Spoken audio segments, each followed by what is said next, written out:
इसकी डेफिनेशन लिखते मैंने समझा दिया था आपको कि एबनॉर्मल मॉलिक्यूलर मास का मीनिंग क्या है, कि जो मॉलिक्यूलर मास हम कैलकुलेट कर रहे हैं with the help of formula वो इनकरेक्ट आ रहा है, जस्ट बिकॉज हमने एसोसिएशन और डिसोसिएशन का कंसेप्ट इसमें कंसिडर नहीं किया था अभी तक, कि जो सॉल्यूट हम ऐड कर रहे हैं वो अंदर जाने के बाद अपने आयंस में डिसोसिएट भी हो सकता है और आपस में उनके मॉलिक्यूल्स एक दूसरे के साथ एसोसिएट भी हो सकते हैं, और दोनों ही केस में number of moles of solute बढ़ या कम कम हो सकता है। इन केस ऑफ डिसोसिएशन वो बढ़ सकता है, इन केस ऑफ एसोसिएशन वो कम हो सकता है। कितना कम होगा कितना बड़ा बढ़ेगा वो डिपेंड करता है कितना एसोसिएशन हो रहा है, कितना डिसोसिएशन हो रहा है।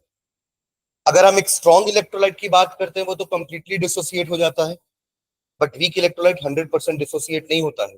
अगर एक वीक इलेक्ट्रोलाइट है, उसके अगर मान लीजिए आपने 100 मॉलिक्यूल्स ऐड किए हैं, हो सकता है 30 मॉलिक्यूल्स ही डिसोसिएट हो रहे हैं। वीक एसिड, यही तो वीक एसिड होते थे ना। वीक एसिड्स क्या होते हैं? They are the acids which dissociate partially in their aqueous solution, not completely. और वही स्ट्रॉन्ग एसिड्स क्या होते थे? जो अपने एक्वस आयन में कंप्लीटली डिसोसिएट हो जाते हैं। इन द सेम वे ये जो strong acid weak strong acid strong base से जो सॉल्ट बन रहे हैं वो भी स्ट्रॉन्ग इलेक्ट्रोलाइट की कैटेगरी में ही आते हैं।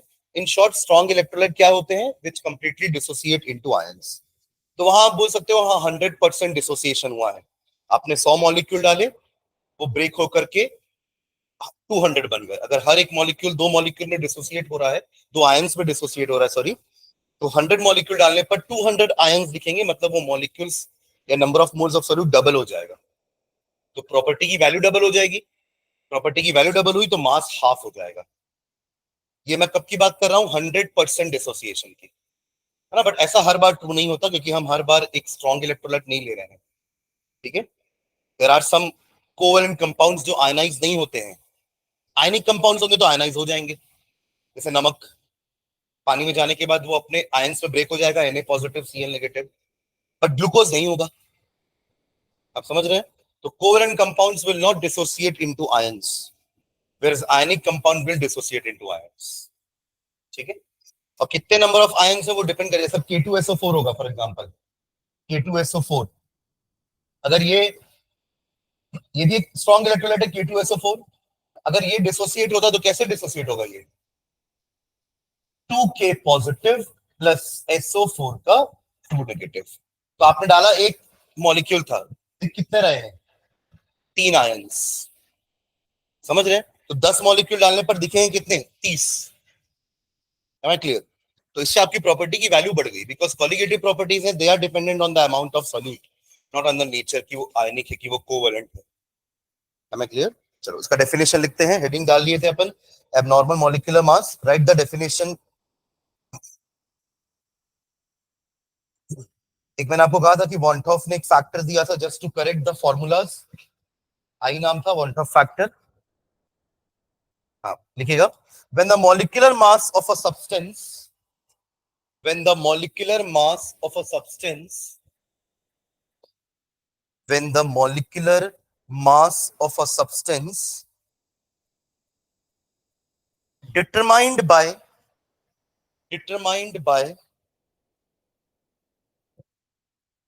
when the molecular mass of a substance determined by studying any of the colligative properties determined by studying any of the colligative properties any of the colligative properties comes out to be different comes out to be different comes out to be different then the theoretically expected value comes out to be different than the theoretically expected value comma the substance is said to show the substance is said to show the substance is said to show abnormal molecular mass. When the molecular mass of a substance determined by studying any of the colligative property. हमने चारों में ही M2 का formula calculate किया है और वो चारों value किस पर डिपेंड कर रही है, उस प्रॉपर्टी की वैल्यू पर डिपेंड कर रही है। तो उससे जो हमने वैल्यू निकाली है, अगर वो थ्योरेटिकली वैल्यू जो आ रही है उससे डिफरेंट आ रही है, then the value is said to be, the mass is said to be abnormal molecular mass. ठीक है, और ये हो कैसे सकता है, तो नीचे लाइन में लिखेंगे, it is observed in, it is observed in, it is observed in any of the following cases, in any of the following cases, it is observed in any of the following cases। First लिखिएगा, when the solution is non-ideal, when the solution is non-ideal,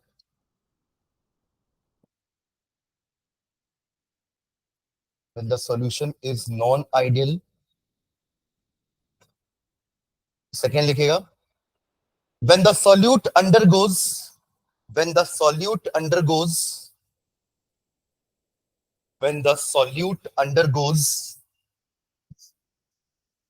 association in the solution, when the solute undergoes association, में underline कर देना, association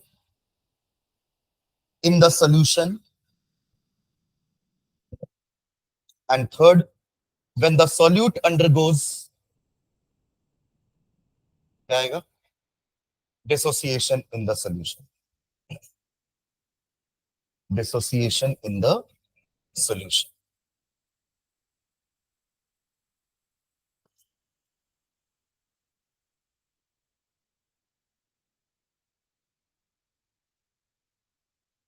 ठीक है, next line में लिखिएगा, to calculate the extent of, to calculate the extent of,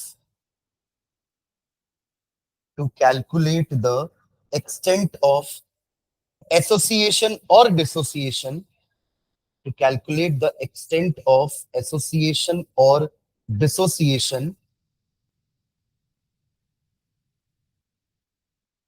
Wantoff introduced a factor,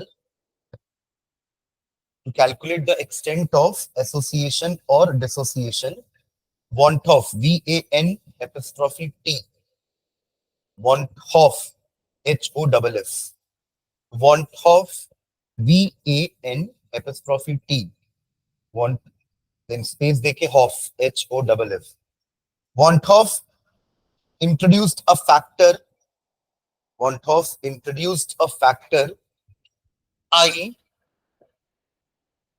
factor I,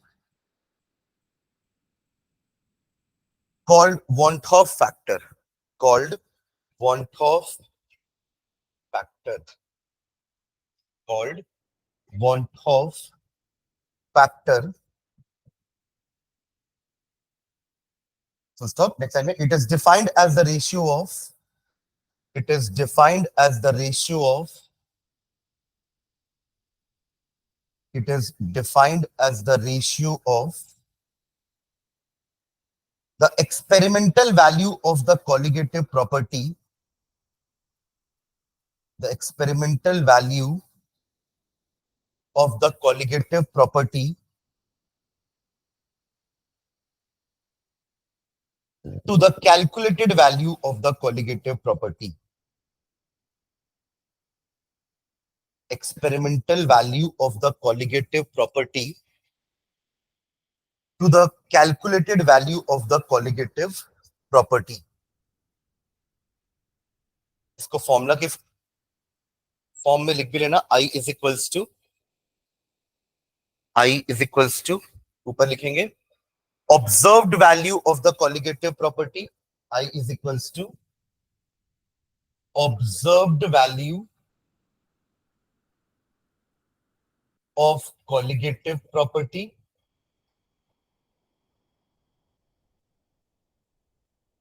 divided by normal value of the same property,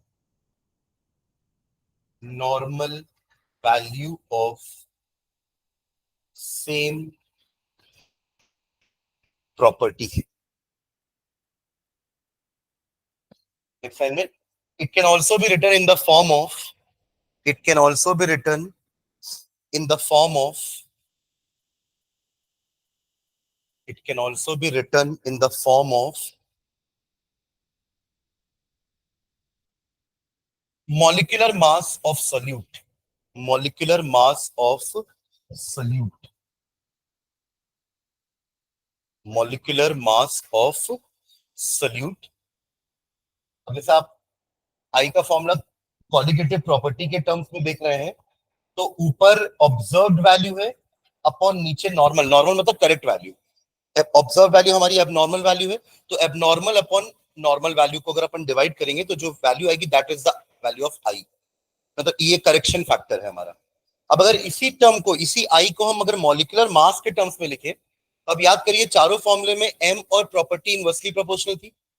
in all the four formula M2 जो अगर अपन लिख रहे थे तो नीचे ही था आपका डेल टीएफ, नीचे था डेल टीबी, नीचे था पाई, नीचे था आरएलवीपी. मतलब property and molecular mass are inversely proportional. तभी मैंने आपको बोला भी कि अगर प्रॉपर्टी की वैल्यू बढ़ेगी तो मॉलिक्यूलर मास घटेगा, मतलब एक्चुअल वैल्यू से कम आएगा. और अगर प्रॉपर्टी की वैल्यू एक्चुअल वैल्यू से कम आती है तो मॉलिक्यूलर मास एक्चुअल वैल्यू से ज्यादा आएगा, because property and molecular mass are inversely proportional. तो यहाँ पे फॉर्मूला अगर ऊपर एबनॉर्मल अपॉन नॉर्मल है तो मॉलिक्यूलर मास में क्या हो जाएगा, नॉर्मल अपॉन एबनॉर्मल. ठीक है, तो लिखो एक और फॉर्मूला नीचे, I is equals to normal molecular mass upon abnormal molecular mass. Normal molecular mass upon abnormal molecular mass.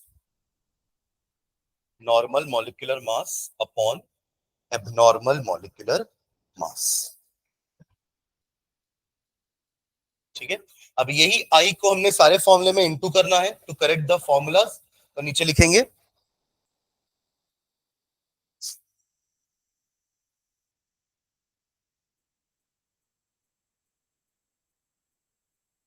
all the four colligative properties can be modified as, all the four colligative properties can be modified as, can be modified as, लिख पाएंगे सभी के फॉर्मूले. उससे पहले आरएलवीपी वाला लिखना, पीछे पेज को नहीं पलटाएगा, है ना. आरएलवीपी को अपन कैसे रिप्रेजेंट करते थे, P nought minus P S, क्योंकि सॉल्वेंट का वेपर प्रेशर ज्यादा है, सॉल्यूशन का वेपर प्रेशर कम हो जाता है, तो P nought minus P S और डिवाइड भी पी नॉट से करेंगे. ये हो गया पूरा आरएलवीपी. देखो जल्दी से फर्स्ट फॉर्मूला क्या हो जाएगा, P nought minus P S, small P ना,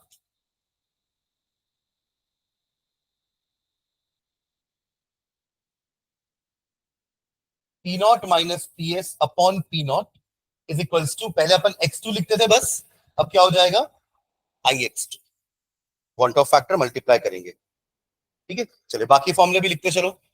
सेकेंड अपन ने एलिवेशन बॉइलिंग पॉइंट पढ़ा था, what was the formula, del TB is equals to, छोटा वाला फॉर्मूला बता देंगे, KB into M, KB into M. तो अब क्या आ जाएगा, I into KB into M. अरे ऐसा लिखते थे ना अपन, del TB is directly proportional to molality, और ये प्रोपोर्शनलिटी से हटाने के लिए अपन ने कांस्टेंट मल्टीप्लाई किया था, मोलाल एलिवेशन कांस्टेंट. यही तो हमारा फॉर्मूला है ना. फिर हमने मोलालिटी को भी वापस से और एक्सपैंड किया था, फिर नंबर ऑफ मोल्स को और एक्सपैंड किया था, तब जाके मोलर मास का फॉर्मूला आया था. यहीं पे हमें क्या करना है, आई मल्टीप्लाई करना है. ठीक है, चलो third formula, third and fourth जल्दी लिखो. डेल टी एफ का भी लिख लो, ऐसे ही हो जाएगा, आई के एफ हो जाएगा बस के बी की जगह. एंड लास्ट पाई को भी लिख लो, pi is equals to C R T था, या N by V into R T. C को अपन एक्सपैंड किए थे ना एन बाई वी. अरे हाँ है ना, number of moles of solute upon volume of solution in litres, तो वो भी फॉर्मूला चेंज हो जाएगा. Pi is equals to I N by V R T, या आई सी आर टी. ठीक है,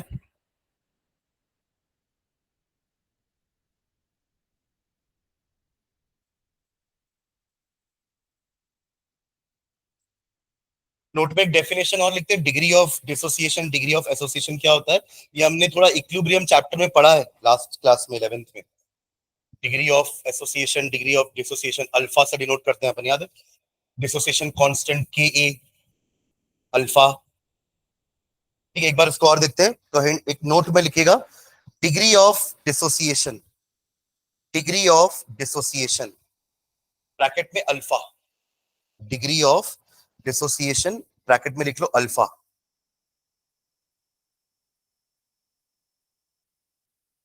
इसको हाइफन करके डिफाइन करना। It is defined as the ratio of, it is defined as the ratio of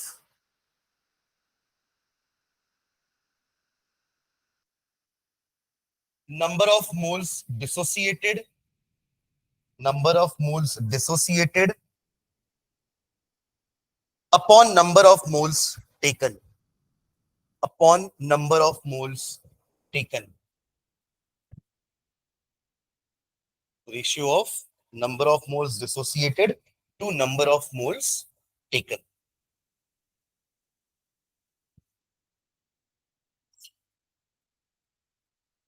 ठीक है, और ऐसे ही सेम डेफिनेशन आपके उसका भी हो जाएगा डिसोसिएशन का, बस यहाँ पे एसोसिएशन का, यहाँ डिसोसिएटेड लिखे वहां एसोसिएटेड लिखेंगे। ठीक है, तो उसको भी एक बार डिफाइन कर लो, डिग्री ऑफ एसोसिएशन अल्फा, उसको सीधा ऐसा फॉर्मूला लिख लो, degree of association alpha is equals to number of moles associated upon number of moles taken. ये फ्रैक्शन में ही आएगा वैल्यू, क्योंकि आप ऊपर की जो वैल्यू है वो कम होगी, नीचे ज्यादा होगा, या दोनों बराबर होगा, तो मैक्सिमम वैल्यू 1 ही हो सकती है अल्फा की। हाँ, क्योंकि दोनों में से कोई एक ही चीज होगी ना, either the solute will associate और they will dissociate.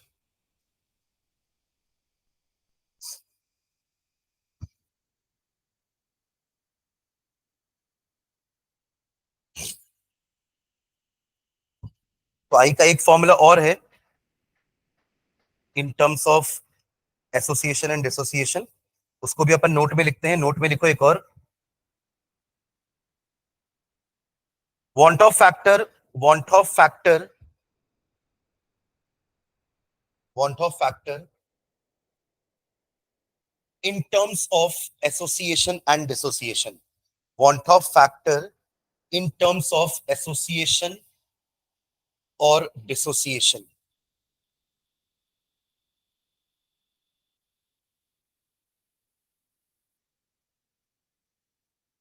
I is equals to number of moles after association or dissociation divided by number of moles before association और डिसोसिएशन। ये आई का तीसरा फॉर्मूला हो गया। एक था in terms of property, second था in terms of molar mass, and ये रहा third in terms of association और dissociation. Number of molecules after association और dissociation upon number of molecule before association और डिसोसिएशन। अब ये फॉर्मूला से हम थोड़ा स्टडी करते हैं कि आई का वैल्यू एसोसिएशन के केस में कितना होगा और डिसोसिएशन के केस में कितना होगा, रेंज क्या होगा। ये फॉर्मूला लिख लिया ना, तो अब समझिएगा, पहले समझते हैं एसोसिएशन के बारे में। ठीक है, एसोसिएशन में क्या हो रहा है, लेट्स से 50% एसोसिएशन हो रहा है। कहने का मतलब अगर मैंने 100 मॉलिक्यूल डाले तो उसमें से 50 मॉलिक्यूल आपस में एसोसिएट हो गए, 25 मॉलिक्यूल बन गए, और रेस्ट 50 आर 50 ओनली। तो टोटल कितना हो गया 75। पहले आप डाला तो कितना आपने 100, और वो एसोसिएट होने के बाद कितना दिख रहा है 75। तो आई का वैल्यू उसके हिसाब से क्या हो जाएगा 75 upon 100। Number of molecules after association कितने बचे 75, बिफोर एसोसिएशन कितने थे 100, तो वैल्यू कितनी आ रही है लेस देन 1। एग्री। तो आई का वैल्यू जो है ना वो लेस देन 1 होता है in case of,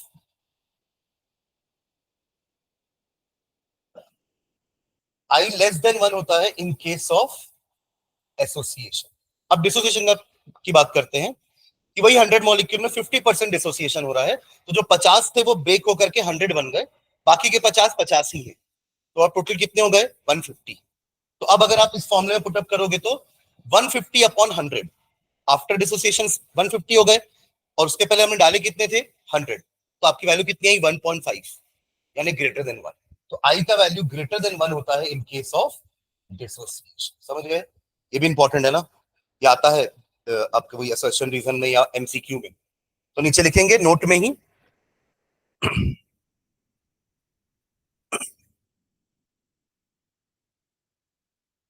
I is less than 1, I is less than 1 in case of association, in case of association,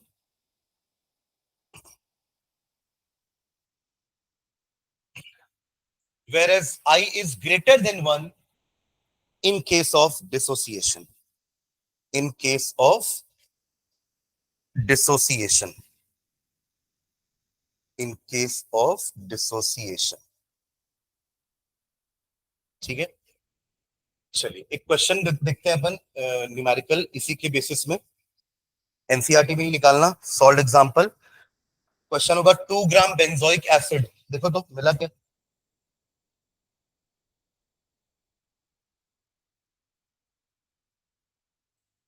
page number, question number, page number 25, 1.2, 1.2। हाँ वही तो 1.2, तो हमारा वो सारे क्वेश्चन थे ना, मोलालिटी वगैरह थे। मिला क्या? पुरानी बुक में 2 पॉइंट होगा बेटा। हाँ और आगे जो कौन सा पेज 57। हाँ ठीक है, चलो इस क्वेश्चन को पढ़ते हैं। आपने लिया है 2 gram benzoic acid dissolve in 25 gram of benzene. क्या है ये दोनों? एक सॉल्यूट है एक सॉल्वेंट है। कौन सा सॉल्यूट है? Benzoic acid. सॉल्वेंट क्या है? बेंजीन। क्या वो नहीं मिला क्या क्वेश्चन? देखो ना page number 57 in old book, new book में पेज नंबर 25 मिला। चलिए बड़े आगे सब देख पा रहे हैं ना क्वेश्चन? हाँ, तो 2 gram benzoic acid dissolve in 25 gram of benzene, और ऐसा करने पर डिप्रेशन होगा फ्रीजिंग पॉइंट का, प्रॉपर्टी है depression in freezing point, shows a depression in freezing point equal to 1.62 K। ये क्या दिया हुआ है? डेल टीएफ, डेल टीएफ, और ऊपर दिया W1 W2। Okay, molar depression constant KF भी दे दिया है। What is the percentage association of the acid if it forms dimer in the solution? वो क्या बोल रहा है कि बेंजोइक एसिड को बेंजीन में डालने के बाद वो डाइमर बना लेते हैं। पहले बात करते हैं बेंजोइक एसिड क्या होता है, फॉर्मूला दिया है क्या ब्रैकेट में? इससे बता रहे हो C6H5COOH, ये आपस में हाइड्रोजन बॉन्डिंग करके डाइमर बना लेते हैं। ठीक है, जैसे अगर ये एक C6H5COOH है, इन द सेम वे एक और एक मॉलिक्यूल होगा C6H5COOH, तो यहां पे ऐसे हाइड्रोजन बॉन्डिंग बन रही है, डाइमर बना रहे हैं। ठीक है, तो ये दो मॉलिक्यूल मिलके एक मॉलिक्यूल बन रहे हैं, पर ऐसा नहीं लिखा है कि 100% एसोसिएशन हो रहा है। वो हमें निकालना है कि what is the degree, what is the percentage association, alpha निकालना है हमें। ठीक है, व्हाट एल्स, बस अल्फा ही निकालना है। ठीक है, तो पहले आप जो डेटा गिवन है उसको लिखो जल्दी से, फिर कॉपी में सॉल्व करेंगे। देखिए क्या क्या दिया हुआ है क्वेश्चन में। आपको W2 दिया हुआ है 2 ग्राम, W1 दिया है 25 ग्राम, डेल TF एंड KF दिया हुआ है। इतने से अपन M2 निकाल सकते हैं ना, फॉर्मूला याद करो, फॉर्मूला W2 गिवन है 2 ग्राम, W1 गिवन है 30 ग्राम, 25 ग्राम, और डेल TF गिवन है 1.62 K, and KF is also given, molar depression constant, which is 4.9 Kelvin kg पर मोल। क्या होता है फॉर्मूला M2 का? देखो आपको तो नाम पता है तो आप ऐसे भी ऐड करके निकाल सकते हो ना, बट वही तो हमें एबनॉर्मेलिटी तो देखनी है कितनी है। अब आपको दिखेगा कि एबनॉर्मल मॉलिक्यूलर मास क्यों आ रहा है। हाँ चलो, M2 का फॉर्मूला क्या है? ऊपर क्या रहता है W2, फिर इंटू के एफ, ठीक है, इंटू 1000, क्योंकि अपने पास जो मास दिया है सॉल्वेंट का वो ग्राम में ही है, तो 1000 मल्टीप्लाई करना पड़ेगा। नीचे इसी का ग्राम वाला पार्ट आ जाएगा 25 into property del T F. देखो नीचे है ना प्रॉपर्टी, इनवर्सली प्रोपोर्शनल, तो ऐसे याद रखना कि डेल टी एफ नीचे है, के एफ ऊपर है, और सॉल्यूट का मास तो ऊपर ही रहेगा, क्योंकि हमारी प्रॉपर्टी तो डायरेक्टली प्रोपोर्शनल थी ना मास ऑफ सॉल्यूट से, इससे W2 ऊपर रहेगा, तो ऑब्वियसली W1 नीचे, और W1 को केजी में कन्वर्ट करने के लिए हमने 1000 मल्टीप्लाई किया, इसलिए 1000 ऊपर। तो फॉर्मूला याद रखना आसान है, ठीक है। चलिए बैलेंस पुट करो उसमें, देखो क्या आएगा, what is W2, 2 into KF is 4.9 into 1000 divided bye 25 into 1.62।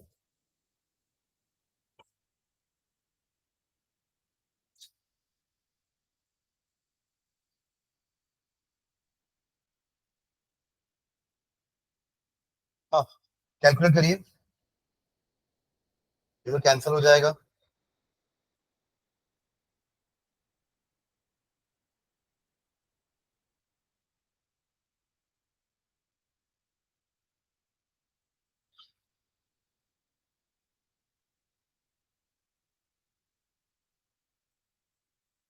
Easy calculation, ज्यादा टफ नहीं है। ऊपर आप तीनों को मल्टीप्लाई कर दो, 81 से डिवाइड कर दो।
ऐसा कुछ आ रहा है?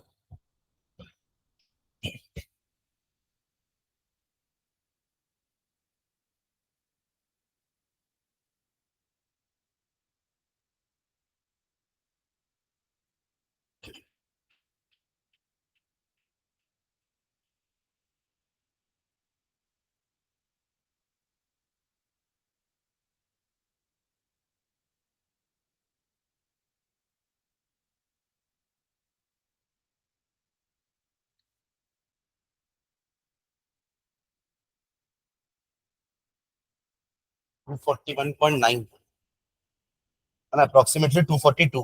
क्या दिया है बुक में?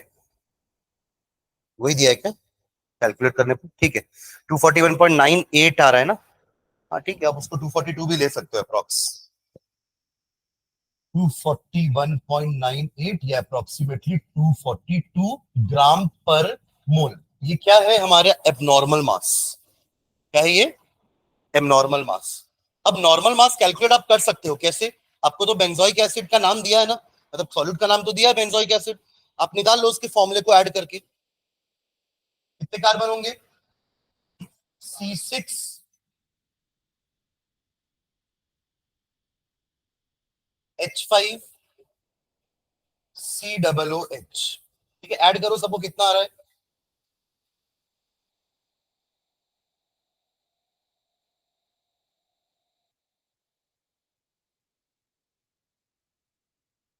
टोटल 7 कार्बन है, ये हो जाएगा आपका टोटल 84 प्लस 6 हाइड्रोजन 6 और 2 ऑक्सीजन तो 32, 122 आएगा। 122 ग्राम पर मोल, ये नॉर्मल मास है, और जो आपका फॉर्मूले से आया है वो क्या है? एबनॉर्मल मास है। ऑब्वियसली दो मिल गए ना एक साथ, तो मास ऑलमोस्ट डबल दिख रहा है आपको, देख पा रहे हैं? 122 को आप डबल करो तो अप्रोक्सीमेटली कितना आएगा? ये 244 आएगा, और ये 242 आ रहा है इसका मास, क्योंकि दो मॉलिक्यूल आपस में जुड़ गए ना, तो अब वो आपका एक कंसिडर कर रहा है उसको। इससे मास भी ऑलमोस्ट डबल कैलकुलेटेड हुआ, जबकि गलत है। सॉल्यूट का मास वो थोड़ी ना है, मोलर मास। ठीक है, तो यही आपका एबनॉर्मेलिटी आई है। अब इससे अपन आई निकाल सकते हैं। What is I? Normal upon abnormal, निकाल लो।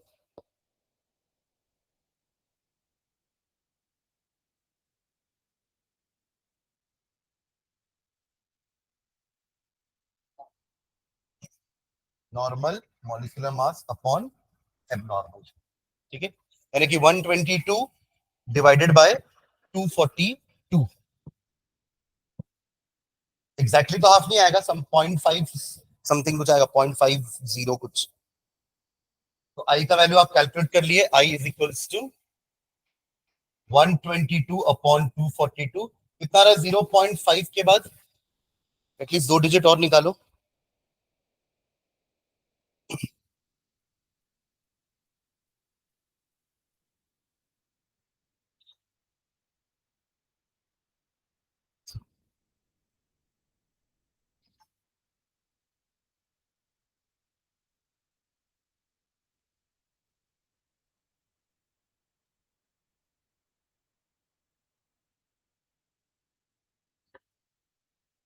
कितना रहा? 50, एक डिजिट और।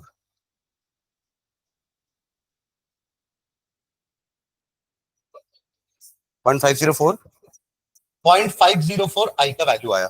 आना भी चाहिए था, देखो ये लेस देन 1 है ना, एसोसिएशन के केस में लेस देन 1 लिखे हैं अपन ऊपर नोट में, डिसोसिएशन के केस में ग्रेटर देन 1 आना चाहिए आई का value, in case of association I should be less than 1। आ रहा है ये तो आई निकला, हमको निकालना क्या है? अल्फा। कितने कितना परसेंट मॉलिक्यूल एसोसिएट हो रहा है। ठीक है, चलो उसके लिए अपन एक समझते हैं। थोड़ा सा यहाँ पे इक्विलिब्रियम का कंसेप्ट पे ध्यान देना। इधर दो मॉलिक्यूल मिलकर के एक बन रहा है ना, डाइमर। तो कुछ ऐसा है, दो मॉलिक्यूल ऑफ बेंजोइक एसिड मिल करके वो क्या बन रहे हैं? एक ट्वाइस डाइमर। ये डाइमर है। ठीक है, जैसे मैंने आपको कल लास्ट क्लास में बताया था कि NO2 के दो मॉलिक्यूल मिलके N2O4 बन जाते हैं। ये भी डाइमर है NO2 का, नाइट्रोजन डाइऑक्साइड का। ये कोई नया मॉलिक्यूल नहीं है, नया कंपाउंड नहीं है नाइट्रोजन का, ना। NO2 को ही अगर आप डाइमर बना दोगे तो N भी डबल हो जाएगा 2 और O डबल हो जाएगा 4, N2O4। In the same way ये भी अपने डाइमर के फॉर्म में कुछ इस तरीके से रहता है। तो मान लेते हैं इनिशियली हमने 1 मोल लिया इसको, अभी तक कोई भी एसोसिएशन नहीं हुआ है, तो 0। आफ्टर एसोसिएशन, अब ये मुझे पता तो है नहीं कि कितना परसेंट एसोसिएशन हो रहा है, तो मान लेते हैं अल्फा मॉलिक्यूल्स एसोसिएट हो गए, अल्फा मोल एसोसिएट हो गया। तो कितना बचा? ये 1 माइनस अल्फा बचा, जो एसोसिएट नहीं हुआ। और जितने एसोसिएट हो गए, अल्फा नहीं, अगर इसके अल्फा मॉलिक्यूल एसोसिएट होंगे तो ये तो अल्फा बाय 2 बनेगा ना। मतलब फॉर एग्जांपल अगर इसके 50 मॉलिक्यूल डिसोसिएट हुए तो ये तो 25 हो गए, क्योंकि दो मिलके एक बन रहे हैं। तो अगर 50 एसोसिएट होंगे तो बनेंगे कितने? 25। 7। हाँ हाँ, साइंस रहेगा, वो कल रहेगा साइंस। ठीक है, तो यहां क्या लिखूंगा मैं? Alpha by 2। ये लाइन समझ में आई क्या सबको? ये थोड़ा सा हमारा इक्विलिब्रियम का कंसेप्ट है कि अगर अल्फा मोल्स एसोसिएट हुए हैं तो अल्फा बाय 2 ये बनेंगे, और ये बचेंगे कितने? 1 माइनस अल्फा। इसको अगर मैं एग्जांपल के रूप में समझूं, तो अगर मैंने 100 लिए थे पहले, अभी एसोसिएशन नहीं हुआ है, मान लो 100 में से 20 या 100 में से 40 एसोसिएट हो गए, तो बचे कितने? 60। और जब वो 40 एसोसिएट होंगे तो बनेंगे कितने? 20, क्योंकि 40 में दो दो मिलके एक बन रहे हैं ना, तो 40 का आधा कर दो। समझे क्या? उसी को अपन ने अल्फा के टर्म्स में किया है। क्लियर है ऊपर वाला अल्फा एग्जांपल? ये इसलिए निकाल रहे हैं क्योंकि हमने भी एक फॉर्मूला और देखा ना आई का, इन टर्म्स ऑफ एसोसिएशन या dissociation, number of molecule after association upon number of molecule before association. इसको अपन डिवाइड करेंगे, वो आई का एक और फॉर्मूला है। ठीक है, तो चलो आई इक्वल कैलकुलेट करते हैं। आई इक्वल टू क्या है?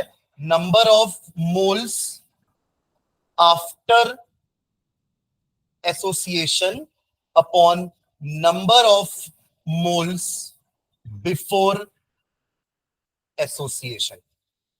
आफ्टर एसोसिएशन कितने नंबर ऑफ मोल है? इन दोनों को ऐड कर दो, यही तो है हमारे बीकर के अंदर। दोनों कुछ एसोसिएटेड फॉर्म में है, कुछ अनएसोसिएटेड फॉर्म में है आफ्टर, है ना। तो ये क्या हो जाएगा? ऐड होकर के 1 minus alpha plus alpha by 2। इससे एग्री करते हैं क्या? ऐड कर दिया दोनों को, divided by number of moles before 1 + 0 1। ये हमारे आई का एक और फॉर्मूला। आई तो ऑलरेडी कैलकुलेट कर चुके हैं ना, पुट कर दो यहाँ पे। तो क्या अननोन है? अल्फा। निकल जाएगा अल्फा। चलो निकाल लो, बस यही तो निकालना था। परसेंटेज बोला है तो इंटू 100 कर देना, जो भी आंसर आएगा अल्फा का।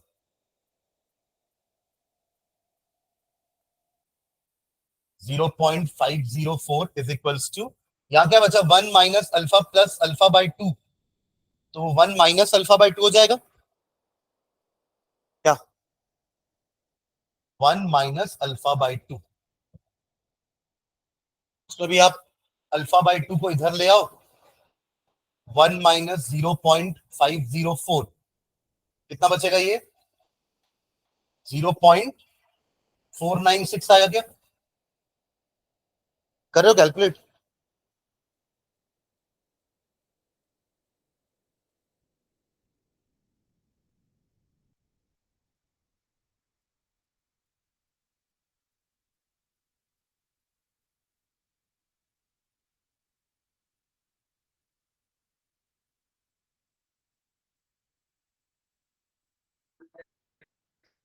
है ना? 0.496। ये तो अल्फा बाई 2 है, तो अल्फा कितना हो जाएगा? 0.496 इंटू 2, दैट विल बी 0.992, यानी कि 99.2% एसोसिएशन। तभी देखो मॉलिक्यूलर मास एग्जैक्ट डबल नहीं आया, एबनॉर्मल वाला डबल से थोड़ा कम आया, क्योंकि ये भी 99.2 है ना। समझ आएगा ये क्वेश्चन? एक बार देख लो फिर से पूरा क्वेश्चन, फिर उसके बाद एक और एग्जांपल है वो डिसोसिएशन वाला, उसको समझते हैं। पहले इसको कर लो, एक बार वापस समझ लो क्या क्या किया हमने। स्टेप बाय स्टेप देखो क्या किया। पहले हमने गिवन प्रॉपर्टी की वैल्यू से एबनॉर्मल मॉलिक्यूलर मास कैलकुलेट किया, क्योंकि एसोसिएशन हो रहा था। तो डेफिनेटली जो प्रॉपर्टी की वैल्यू गिवन है वो सब एबनॉर्मल वैल्यूज थी, उससे कैलकुलेटेड मास भी एबनॉर्मल ही आएगा। क्लियर है? नॉर्मल मॉलिक्यूलर मास हम कैलकुलेट कर सकते हैं just by adding the atomic masses of all the atoms. जो हमने किया वो आ रहा था 122, फॉर्मूले से आ रहा था 242। दोनों को डिवाइड कर दिए तो हमारा आई का वैल्यू आ गया, करेक्शन फैक्टर। ठीक है? निकालना यहाँ पे आपको क्या था? कितना परसेंट एसोसिएशन हुआ। तो उसके लिए अपन ने क्या किया? टाइमर बन रहा है, ऐसा अपन को पहले पता था कि तो दो मिलके एक बन रहे होंगे। तो अगर 1 मोल आपने इनिशियली लिया, उस समय एसोसिएशन नहीं हुआ होगा। अब मान लेते हैं एसोसिएशन होने के बाद का कंडीशन क्या है। अब पता तो है नहीं कितना परसेंट हुआ एसोसिएशन है, कितने मॉलिक्यूल एसोसिएट हुए। तो अपन मान लिए कि let alpha moles is associated, let alpha moles is associated. तो बचा कितना यहाँ पे जो अनएसोसिएटेड है? 1 माइनस अल्फा बचा। और ये कितना बनेगा? अगर अल्फा एसोसिएट हो रहे हैं तो अल्फा बाई 2 बनेगा। क्लियर है? अगर ये ट्राइमर बना रहा होता ना तो अल्फा बाई 3 बनता।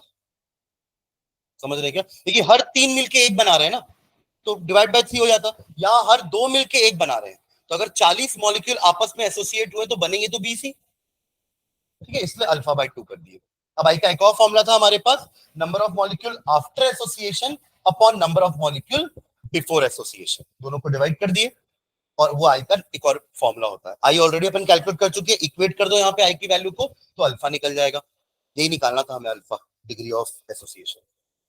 ठीक है, चलिए अगला क्वेश्चन पढ़ो, जस्ट उसके बाद है। 0.6 ml ऑफ एसिटिक एसिड मिला, पढ़ो उसको भी। 0.6 ml of acetic acid having a density of 1.06 gram per ml is dissolved in 1 liter of water। अब देखो इसके पहले वाले क्वेश्चन में ना आपको डायरेक्टली नंबर ऑफ मोल्स ये सब दे दिया था, या फिर ये ग्राम इन मास इन ग्राम वगैरह दिया हुआ था। यहाँ पे वो नहीं दिया है, उसका वॉल्यूम दिया है, उसका डेंसिटी दिया है, ताकि आप मास निकालो डेंसिटी को यूज करके। डेंसिटी क्या होता है? मास अपॉन वॉल्यूम। तो पिछले क्वेश्चन और इस क्वेश्चन में यही फर्क है कि पिछले क्वेश्चन में डायरेक्टली बोल दिया था ना 2 gram benzoic acid 25 gram benzene में डाल रहे हैं। यहाँ पे वैसा नहीं बोला, यहाँ पे क्या बोल रहा है कि इतना वॉल्यूम एसिटिक एसिड जिसका डेंसिटी इतना है उसको डाल रहे हैं 1 लीटर पानी में। अब समझ आएगा पिछले क्वेश्चन और इस क्वेश्चन में ये वाली लाइन में फर्क है। तो अब यहाँ पे आपको पहले मास निकालना पड़ेगा, उसके लिए हमारे पास ऑलरेडी डेंसिटी का फॉर्मूला है। डेंसिटी क्या होता है? मास अपॉन वॉल्यूम। तो आपके पास वॉल्यूम भी है, आपके पास डेंसिटी भी है, तो मास निकाला जा सकता है एसिटिक एसिड का। ठीक है, हमको तो मास चाहिए ना भाई, वी वांट W2। पिछले क्वेश्चन में W2 पहले से ही दिया हुआ था। ठीक है, चलो आगे बढ़ते हैं। Is dissolve in 1 litre of water. 1 litre of water भी दिया हुआ है, ठीक है, कंसंट्रेशन निकाल लेंगे। The depression in freezing point observe for this strength of acid was 0.0205 degree Celsius. Calculate the want of factor and the dissociation constant of the acid, KF दिया हुआ है। यहां भी पहले आपको आई तो निकालना ही है, और अल्फा नहीं निकालने बोला है, KA निकालने बोला है। पर अगर आपको थोड़ा सा इक्विलिब्रियम का चैप्टर याद हो तो KA निकालने के लिए अल्फा की जरूरत पड़ती ही है। ऑसवर्ल्ड डाइल्यूशन लॉ पर एक पढ़ते थे। KA क्या होता है आपका? डिसोसिएशन कांस्टेंट या equilibrium constant, concentration of product upon concentration of reactants. याद आ रहा है क्या? के इक्विलिब्रियम चैप्टर में अगर एक रिएक्शन अगर इक्विलिब्रियम में पहुंच गया है तो उसका डिसोसिएशन कांस्टेंट या इक्विलिब्रियम कांस्टेंट कैसे निकालते थे? न्यूमरेटर में प्रोडक्ट का कंसंट्रेशन का multiplication to the power their stoichiometric coefficient divided by reactant का concentration to the power their stoichiometric coefficient, वो आपका के होता था। तो यहां भी पहले अल्फा तो निकालना ही पड़ेगा, उसके बाद के निकालेंगे। ठीक है, तो चलो पहले जो गिवन है उससे पहले मास तो निकालो। 6 है, 0.636 ग्राम। आप क्या बोल रहे हो? हाँ, 0.636 ग्राम है ना। 0.5 ml एसिटिक एसिड है, उसका डेंसिटी दिया था। सबसे पहले तो मास निकाल लो। Mass of acetic acid, mass of acetic acid, density होती है हमारी मास अपॉन वॉल्यूम। तो मास हो जाएगा वॉल्यूम इंटू डेंसिटी। वॉल्यूम कितना दिया हुआ है? 0.6 ml, और डेंसिटी दी हुई है 1.06 ग्राम पर ml। ठीक है, ml ml कैंसिल हो जाएगा, आंसर ग्राम में आएगा, यानी कि मास आ जाएगा। क्योंकि कितना आ रहा है? 0.636 ग्राम। इतना आपने, ये आपका W2 है। क्या है ये? W2, जो पिछले क्वेश्चन में डायरेक्टली दिया हुआ था। मैं क्लियर? ओके। 1 लीटर पानी का मतलब तो 1000 ग्राम पानी होता है। पानी में हम ऐसा कर सकते हैं क्योंकि पानी की डेंसिटी 1 ग्राम पर ml होती है। तो वो भी अगर आप करके देखोगे तो वही चीज आएगी। 1 लीटर पानी दिया हुआ है, आपका डेंसिटी क्या होता है? Density is equals to mass upon volume. Density is 1 gram per ml water की, and volume is 1000 ml। 1 litre multiply करो, एम कितना आएगा? 1000 ग्राम। तो आप लिख सकते हो पानी का 1 ग्राम 1 ml के बराबर होता है। तो 1000 ग्राम 1000 ml 1000 ग्राम के बराबर होगा। ठीक है, तो वाटर W1 भी दिया हुआ है। W1 इज 1000 ग्राम, लिख लो। ये W2 हो गया ना, this is W2, and W1 is given 1000 gram. Okay, what is property दी हुई है? Del TF 0.0205।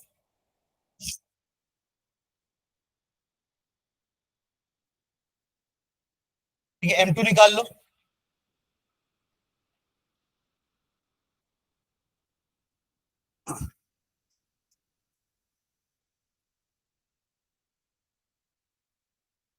M2 निकालो, जैसे अपन ने कैलकुलेट किया था ना M2। सॉल्यूशन को मत देखो, अपने से ट्राई करो। M2 का फॉर्मूला क्या हो जाएगा? 1000 into KF into W2 upon del TF into W1। Same formula अभी जो यूज किए थे। KF दिया ना वाटर का 1.86, नहीं दिया है क्या? लिख लो लिख लो, दिया हुआ है मतलब। KF is equals to 1.86 kelvin kg per mole. Water का तो याद भी रख सकते हो, ये हर बार यही होगा ना, सेम केल्विन केजी पर मोल। हमने इसके पहले भी क्वेश्चन किए तो KF का यही वैल्यू लेते थे वाटर के लिए। पुट करो सारी वैल्यूज, देखो कितना आ रहा है मास। ये आपका एबनॉर्मल मास आने वाला है। नॉर्मल मास कैलकुलेट कर सकते हैं ना, एसिटिक एसिड का मोलर मास निकालना है।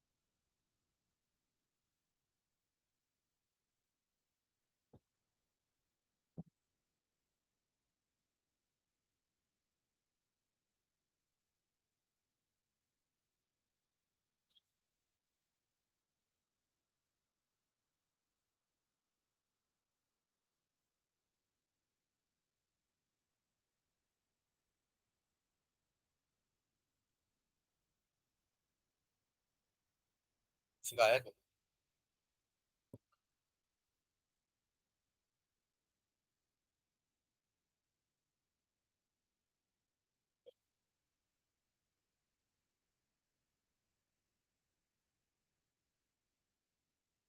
फॉर्मूला क्या लगा रहा है?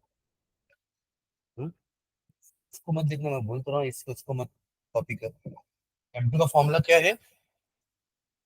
M2 is equals to W2 into KF into 1000 divided by W1 into del TF। Value put कर देते हैं। W2 क्या है हमारा? 0.636। KF is 1.86 into 1000 divided by W1 is 1000 into 0.0205। ये 1000 कैंसिल हो जाएगा।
नहीं आया किसी का भी।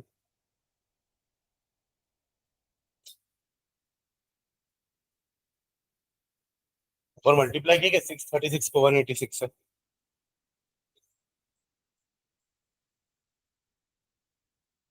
कितना आ रहा है वो? इन दोनों का मल्टीप्लीकेशन बता रहा है ना? हाँ, कितना आ रहा है? 117296। और पॉइंट पॉइंट नीचे कर दिया 2050। सब पॉइंट वन सब खत्म हो गया ना?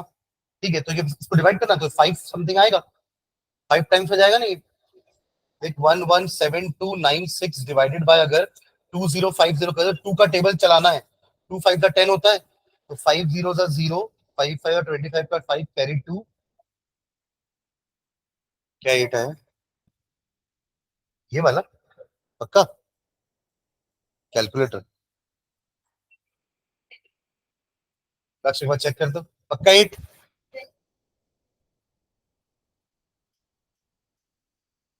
डबल 1 8 2 ऐसा बोल रहे हो? ठीक है,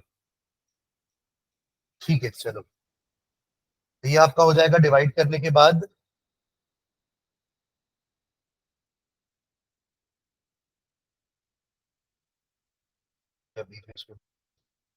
नाइन 7 6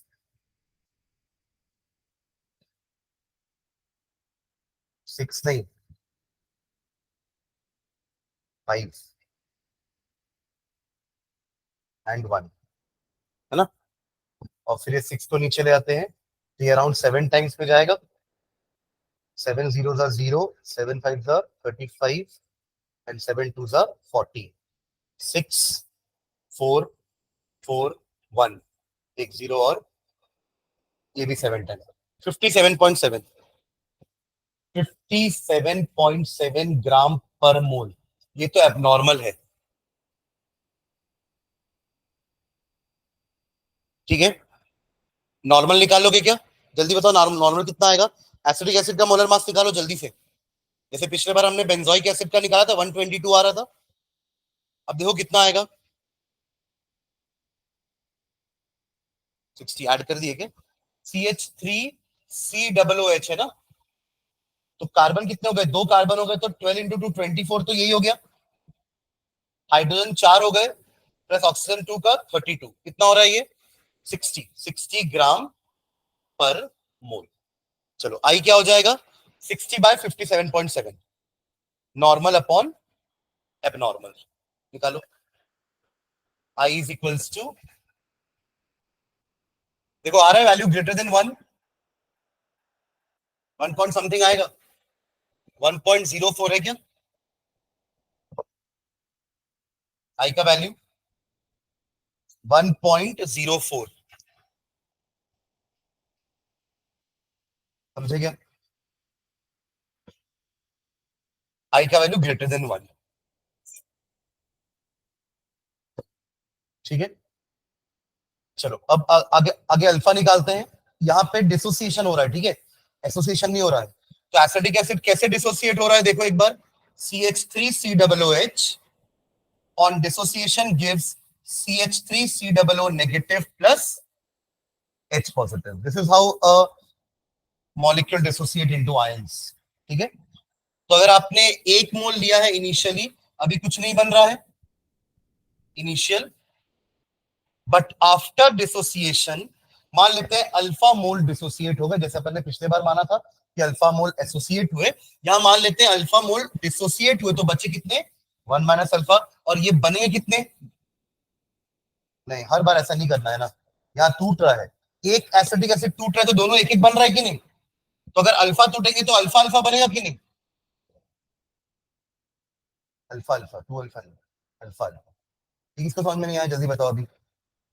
देखो एक एसिड के ब्रेक होने पर एसिटेट आयन भी एक बनता है, H पॉजिटिव भी एक बनता है। हम मान रहे हैं अल्फा मोल डिसोसिएट हो गए, तो ये भी अल्फा बनेगा, ये भी अल्फा बनेगा। अगर ये 10 टूटता है तो ये भी 10 और ये भी 10 बनेगा, ये 20 टूटेंगे तो ये भी 20 ये भी 20 बनेगा।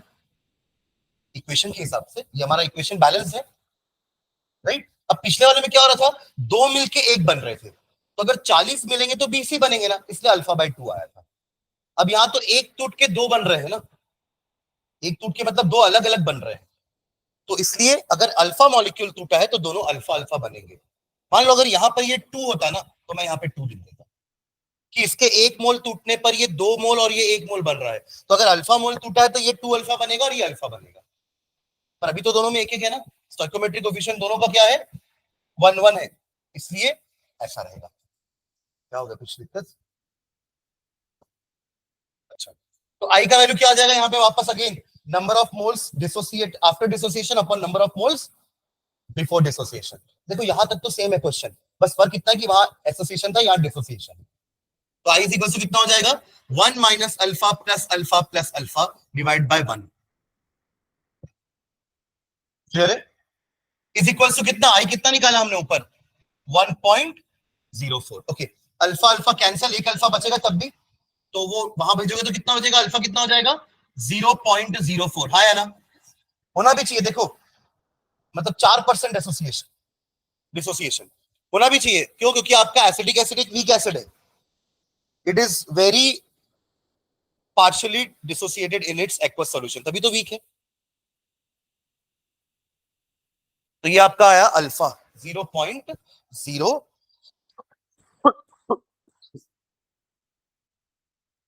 डिसोसिएशन, हाँ 4%, पर वो नहीं पूछा क्वेश्चन में, हमको के निकालना है, डिसोसिएशन कांस्टेंट ऑफ एसिड के, डिसोसिएशन कांस्टेंट ऑफ एसिड। अब वो कैसे निकालोगे ध्यान दो, फिर से यही इक्वेशन बनाएंगे, CH3COOH gives CH3COO negative plus H positive. ये हमने क्यों किया, अल्फा निकालने के लिए, डिग्री ऑफ डिसोसिएशन निकालने के लिए। अब ये कर रहे हैं अपन के निकालने के लिए, ठीक है। अब मान लेते हैं, अब इसका कंसंट्रेशन तो कुछ दिया नहीं है, तो let this be C mole पर लीटर। यहां कंसंट्रेशन डिवाइड करते हैं ना अपन, concentration of product upon concentration of reactant, तभी के निकलता है। तो इसका मान लेते हैं 0 C मोल पर लीटर था इनिशियल, अभी ये दोनों कुछ बने नहीं है तो 0 0, पर यहां देख लो बाद में करना, ठीक है। अब इसका इनिशियल कंसंट्रेशन C है, तो अल्फा कितना हो जाएगा, what is alpha, number of mole associate dissociated upon number of mole taken, ये होता है फॉर्मूला अल्फा का, याद करो, अभी हमने नोट में फॉर्मूला लिखा है ना, डिग्री ऑफ डिसोसिएशन क्या होता है, नंबर ऑफ मोल डिसोसिएटेड, पता नहीं कितने मोल डिसोसिएट हुए तो x ले लेते हैं, upon number of mole taken कितना है, C की कंसंट्रेशन है, तो x कितना आया C अल्फा, यानी कि C अल्फा मोल पर लीटर डिसोसिएट हो गया है। तो बचा कितना, C माइनस सी अल्फा, और ये बने कितने, सी अल्फा सी अल्फा। ये भी अपन इक्विलिब्रियम में पढ़ते थे ऐसा। क्लियर है यहां तक? फिर से बता रहा हूं, यहां और यहां पे आप डिफरेंस समझना ना। यहां हमने 1 मोल लिया क्योंकि ये सिर्फ नंबर ऑफ मोल्स था, ये कंसंट्रेशन था इसलिए मोल पर लीटर, क्योंकि अपन के निकालते समय कंसंट्रेशन को डिवाइड करते हैं, ठीक है। इसलिए यहाँ पे अपन, और यहाँ तो नंबर ऑफ मोल्स में काम चल जाएगा, इसलिए 1 मोल लिया हमने इनिशियली। यहाँ पे अपन ने सी मोल पर लीटर, सी मतलब कंसंट्रेशन, तो इनिशियल कंसंट्रेशन कुछ दिया नहीं है क्वेश्चन में कि एसिडिक एसिड का कंसंट्रेशन इतना है, तो हमने सी मान लिया। उसको निकाल लेंगे ना, कंसंट्रेशन निकालने के लिए फॉर्मुला तो है हमारे पास, number of moles of solute upon volume of solution in litres. और हमने ऑलरेडी मास तो कैलकुलेट कर लिया है, मोलर मास पता है, तो नंबर ऑफ मोल्स आ जाएगा। और सॉल्यूशन तो 1 लीटर ही है, बहुत डाइल्यूट है ना, तो 1 लीटर मान सकते हैं। तो जो नंबर ऑफ मोल्स है वही मोलारिटी है, हाँ या ना, नीचे क्योंकि 1 है ना। समझ में आ रहा है क्या? वो सी निकाल लेंगे बाद में अपन। चलो पहले ये क्लियर हुआ। ये सी अल्फा कहां से आया, ये वैल्यू हमने यहां से कैलकुलेट करी। फिर यहां देखना, यहां क्या किया हमने, अल्फा क्या होता है, dissociation which is number of moles dissociated upon number of moles taken. कितना टेकन है, सी, कितना डिसोसिएटेड है उसको एक्स मान लिए, तो एक्स कितना आया, सी अल्फा। इतने मोल डिसोसिएट हुए हैं, तो बचा कितना, सी माइनस सी अल्फा, और बने कितने, जितना टूटा है, सी अल्फा सी अल्फा। अब के निकाल लेते हैं, के कितना होता है, इसका कंसंट्रेशन इनटू इसका कंसंट्रेशन। अब इनका पावर, इनका कोफिशिएंट 1 1 है, अदरवाइज 2 होता तो अपन उसके पावर में चढ़ाते, स्क्वायर करते, राइट, पर वो जरूरत नहीं पड़ेगी। Divided by C into C minus alpha, sorry C minus C alpha, ठीक है। ओके, कुछ कैंसिल हो जाएगा, देखो ऊपर एक नीचे एक सी अपन कॉमन निकाल सकते हैं, तो ऊपर बचेगा एक सी और अल्फा स्क्वायर अपॉन नीचे बचेगा 1 माइनस अल्फा, समझे क्या? अब बस, नहीं नहीं पूरा नेगलेक्ट कर दोगे तो फिर तो सी ही बचेगा ना, फिर सी के बराबर बोलोगे क्या? हाँ कर सकते हैं, और सी का वैल्यू निकालना है बस यहाँ पर। अल्फा तो हमारे पास है, सी का वैल्यू निकालना है, यहाँ पुट करोगे तो के ही आ जाएगा, के ही तो निकालना है क्वेश्चन में, ठीक है। तो सी निकाल लो पहले, सी क्या हो जाएगा, what is C, number of moles of solute upon volume of solution in litres, ठीक है। कितना है हमारा solute, number of moles of solute, n is equal to 0.636 upon 60। 60 कहां से आया, मोलर मास, हो गया नंबर ऑफ मोल्स में कन्वर्ट, और वॉल्यूम ऑफ सॉल्यूशन 1 लीटर, तो यही हमारा सी है। क्लियर है क्या? चलो बस फॉर्मूले पुट कर दो।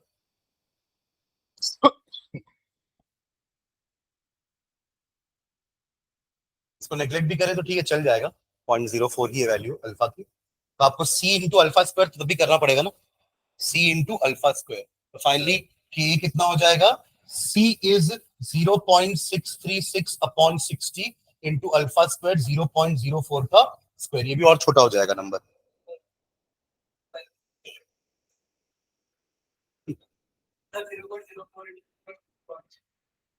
इसको तो निकालो पहले,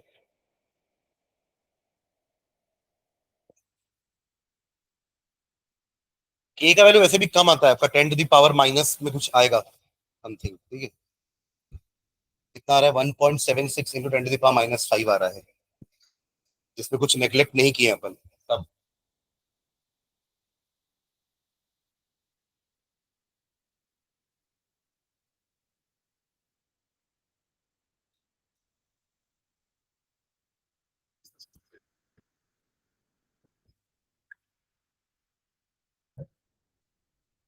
इसको नेग्लेक्ट नहीं करेंगे तो नीचे 0.96 आएगा, 1 माइनस 0.04, बस ये कैलकुलेट करना है। और ये आपका आ रहा है approximately 1.76 into 10 to the power -5, ये है के का वैल्यू,